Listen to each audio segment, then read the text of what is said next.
Hi, I'm Stuart Spinks, and welcome to episode 26 of my podcast, Beekeeping Short and Sweet. This week, we're taking a look at the month of August and jobs that we need to be doing in and around the apiary.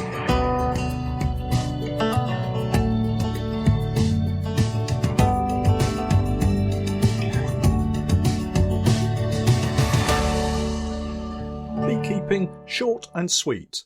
A beekeeping podcast for the inquisitive beekeeper with a short attention span. A beekeeper, in fact, just like me. Welcome once again to my weekly podcast, and my thanks to those of you listening via the Patreon page. I really appreciate your support. If you're not familiar with Patreon, it's a support page where you can help me create more content by signing up to one of my reward tiers, and in return, you gain access to additional content and support from me.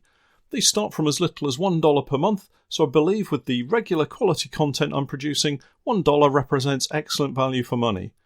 If you've not yet started beekeeping and you're looking for help and assistance, pop over to my website www.norfolk-honey.co.uk/get started, and I'll do all I can to help you out with suggestions and recommendations for you. As usual, I'll leave any relevant links for this week's podcast in the show notes. So it's August already. How on earth did that happen? This is episode 26, and I've no idea how the weeks have just raced past. For me, August is a kind of bittersweet month, really. On the one hand, it's really exciting, as this is when I take off our summer crop of honey, and on the other hand, it kind of signals the push towards the end of the season. For me, there is no move to the heather to grab a late crop of honey, and I don't have any midsummer to autumn flowering crops to benefit from either, so it really is a time to take stock of the honey production that we've achieved to the end of July, and this first week of August is really our extraction week. How you deal with your bees locally will of course depend greatly on whether you have alternative crops to take your bees to, but for me, my focus now turns to extraction, treatments for varroa where necessary, and then into autumn I'll feed to ensure the colonies are as well prepared as I can make them for the winter ahead, and that really is fast approaching. Of course, I'm saying all of this in the ongoing return of the heat wave we've been experiencing here in the UK this summer, and it seems a bit daft to be talking about winter, but now really is the time to get prepared. So let's look at what I'm up to this month, and that may give you some pointers as to what you might want to do, or maybe plan to do, depending on your local conditions. First off, I'm heading out literally as soon as I've finished recording this podcast to start placing my clearer boards on colonies that I've been using for honey production this summer. I spoke last week about my favoured clearer board being the rhombus type, and I'll be sticking with that again this year. One of the changes I have made this year to particularly my honey production was the introduction of the use of brood boxes. I wanted to produce an excess of brood frames that I could use immediately after the honey crop is taken off to boost the number of frames my ever-expanding nukes have in order to maximise the egg-laying potential of the new queens I've produced. I know some of you out there do this as a matter of course, but I've always previously used supers or shallow boxes for honey production.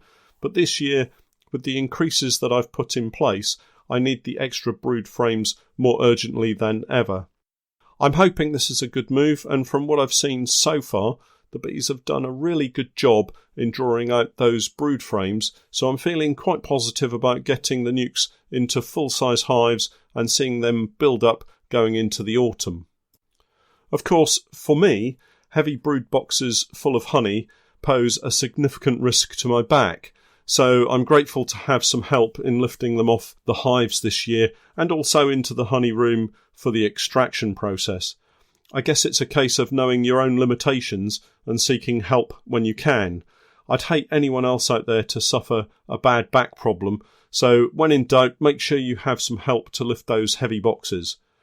I'd quite like to get one of those automatic cranes fitted to the back of the pickup. These are the hydraulic lift cranes that you can use to lift up the heavy honey boxes and, in fact, any of your hives and move them onto your pickup or vehicle without having that back-breaking load.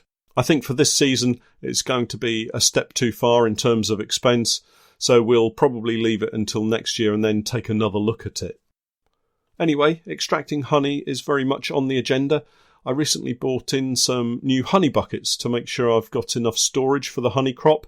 Just imagine getting it all extracted and not having enough buckets for it to go into. So do make sure that your buckets have been washed and prepared ready, or that you've purchased some new buckets ready to accept that new crop. And make sure that you get your buckets sorted early enough before suppliers go out of stock. This year I used Seawind Jones for my honey buckets. They're really lovely people, always very helpful, and their prices are very competitive. I'll put their details in the show notes for you. They have a nice new website too, so for anyone who's used them in the past via their old website, do go over and have another look. Things have really changed. Immediately following the removal of the honey, I'll look to treat colonies for the varroa mite that need it. I normally carry out drone uncapping, and yes, there are still lots of drones in the colonies currently, so it makes for a very quick measure.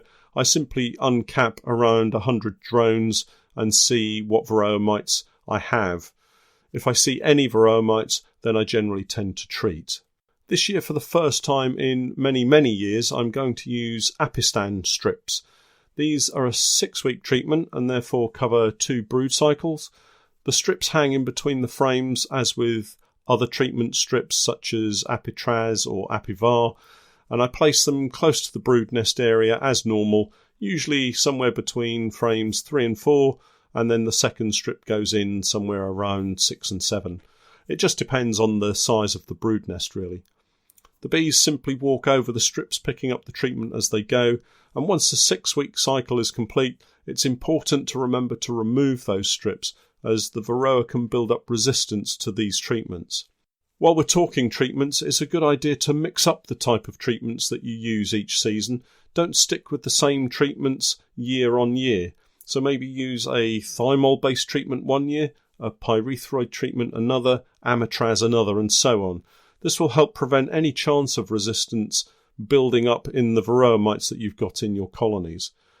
And remember, whatever treatment you do choose to go for, always read the instructions, familiarise yourself with the method before you use it, make sure you understand the time frame that's required for use, and remember to dispose of any spent treatments properly. As an ex-seasonal bee inspector, I'm keen to encourage beekeepers everywhere to be proactive in tackling the varroa mite. This doesn't have to be a purely chemical or treatment-based process. You can incorporate a range of mechanical methods of control and include those in your routine as normal. It's known as an integrated pest management system and covers a range of options to incorporate into your beekeeping routine to help fight the varroa mite. For instance, the use of open mesh floors is a really good way to help. These have become the norm nowadays, whereas just a few years ago, solid floors were all that people ever used. Drone brood removal is another good IPM strategy. Because drones take up to 24 days to emerge from their cells, the varroa mites can be trapped into those cells and easily removed before the drones emerge. Yes, it does mean you have to sacrifice the drones, but it's an effective non-chemical method of reducing the varroa loading in your colonies. Why not consider buying a pack of drone brood foundation for next season and popping 1 frame of drone foundation in each colony, removing it when it's fully laid up and sealed. Remember though, you must remove it, otherwise all you'll do is help the varroa take an even stronger hold of your colony. At this time of the year, we're slightly limited in some of those methods of control, but you could also use icing sugar dusting, a shook swarm, or oxalic acid vaporization, to name just a few. Be warned though, as our summer moves quickly through August, time will run out very, very quickly for some of these treatments and methods. For instance, the shook swarm I wouldn't perform late in the season because the bees really need some time and warm overnight temperatures to draw out the foundation that you've shaken them onto. I recently posted a video showing a colony in one of Paul Beardmore's Happy Valley Honey Langstroth hives. I was concerned about the laying pattern and increase in disease in the colony, particularly sac and chalk brood. So much so that I requeened the colony. Another long story, but worth taking a look at the video on YouTube if you have time. Anyway, one of the things that concerned me was the irregular laying pattern this particular queen was showing. And even if you're not seeing disease, an irregular laying pattern could well be a signal of a queen with an impending problem, and you might want to consider requeening her sooner rather than later. What I mean by an irregular laying pattern is this particular queen was laying eggs in a few cells and then missing a few more cells and then laying eggs again, wandering around the frame and depositing eggs all over the place. And of course that meant over the following week or so we ended up with a brood pattern of varying ages, larvae developing in some next door to eggs, and the laying pattern wasn't what we wanted, which is a neat concentric pattern of larvae, older in the middle, moving to younger towards the outside of the frame, with maybe eggs in the outmost cells.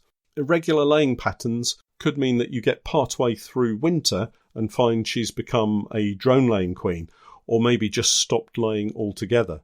If you've produced a few extra queens this season, now's the time to start looking at your colonies and consider if you will need to requeen. Of course, the bees may have already made that decision for you, and you might find some supersedure cells popping up in those colonies from now through into the autumn. Supersedure cells may also pop up in colonies where you have an older queen, and the colony has simply decided it's time for a replacement. There's little sentiment involved with our bees, and they'll simply replace and renew. I've seen 2 queens in a colony late into the season and wondered how long they would allow the old queen to remain. The next season she was gone and the younger queen is in her place. The bees obviously know best. Understanding the difference between supersedure cells, emergency cells and swarm cells is a crucial part of beekeeping knowledge, and something that if you're a beginner you'll pick up and learn over a period of time. Often the hard way, it has to be said, but as you gain more experience you can spot issues creeping into the colony, or you may know your queen is already, let's say, 3 years old, or the odd drone cell maybe appears in amongst the worker cells, indicating that your queen may be running out of sperm. Don't panic, check out all the pictures and literature, take a look at my videos and see the difference between the 3 types of queen cell, and then make a decision about what to do and go with that. I'm sure it'll all work out just fine in the end, especially if you leave the bees to decide. They seem to have a knack for knowing what they need to do and when they need to do it, and they just get on with it. Anyway, we've another busy month ahead of us, so it's time to get cracking. Thanks for hanging around until the end of the podcast, and keep the comments coming. I'm Stuart Spinks, and that was Beekeeping Short and Sweet.